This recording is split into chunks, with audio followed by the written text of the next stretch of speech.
Prepping up the garden here. I'm going to show you what we found out on the pasture. We're going out in the pasture, and here's the cows. Now, when we first got here on the property, we weren't really sure what was on the pasture. They said it was just grass and fronds. We walked it, but when we were looking at it later, we found out we had some raspberries on the pasture. This is a red cow, Coco. She's a sweetheart. She loves some head scratches. But we found out we had some raspberries on the pasture, as well as passion fruit. And we had a wild passion fruit, which turns out Florida has a native wild passion fruit. And this thing was delicious and productive like crazy. Like, there was passion fruits all over. We found that they were best when they hit the ground. If you could get them before the bugs did, they'd be nice and soft. And the flesh on the inside was like this super sweet, tropical, little tangy, almost like Pop Rocks with the seeds in there. It was really delicious. But this is where we had some of the passion fruit. And there's the passion fruit right there. That's the little seedling. So I chopped these all back accidentally. And we thought we lost them, but lo and behold, they came up. So we're going to transplant one out into the garden. And we'll let you see how that goes. There's the cows over there. And I was surprised at how tasty these things were. But they're also super productive. So there's the passion fruit again. And this is the yellow variety. This isn't the purple possum variety. We're actually growing that on the other side of the garden. This is a wild Florida variety. And you can see the root on this thing was massive. I tried as best I can to keep it intact when I took it out. But hopefully it does well. I'm putting it back in with some of our native soil we had in the garden. Our garden seems pretty fertile. Stuff grows pretty well without much amendments. But what I'm going to do is I'm going to put some leaves over this to kind of suppress the weeds, because we do have grass growing through a lot of stuff. We definitely want to get some more mulch down in the future.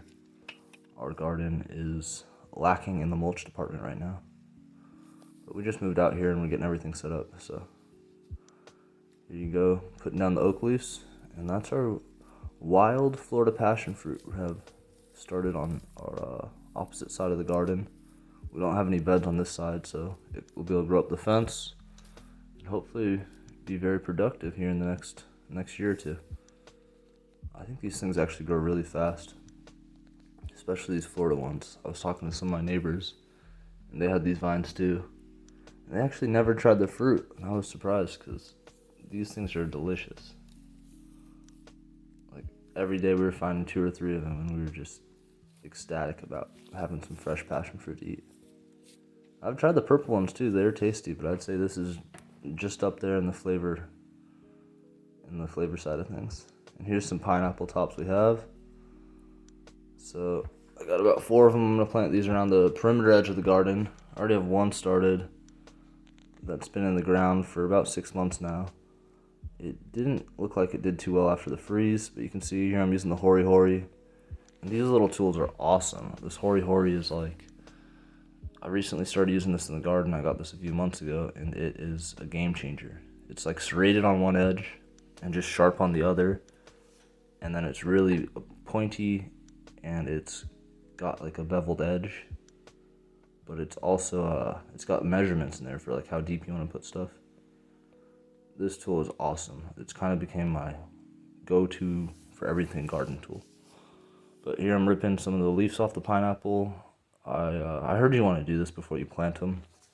I've actually never tried planting it without doing this. I want to try planting a full pineapple. I'd like to see how that does.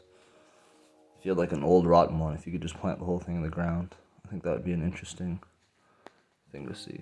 But I'm throwing the leaves in the hole, and I'm going to do the same thing I did with the passion fruit. I'm going to put some of the oak leaves over to keep the grass out. We've been using all the free mulch we can on our property. Let us know in the comments what you do for free mulch, or if you go out and buy the stuff. We've been thinking about actually buying some mulch because we're running out of leaves and grass, and it's kind of crazy how much we go through. But here's our pineapple planted in the ground. Looking good, looking good.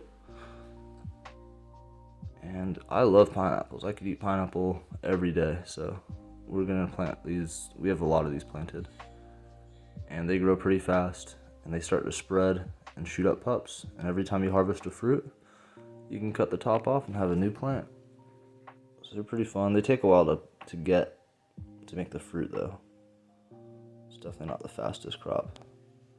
And here's the second one I'm putting at the back of the garden. So this is actually, we're outside the garden now. And the last thing I'm doing is I'm watering these in with some of the pond water. I do this because we have fish in the pond and all kinds of life in the pond. So it's going to give a little head start to all our transplants.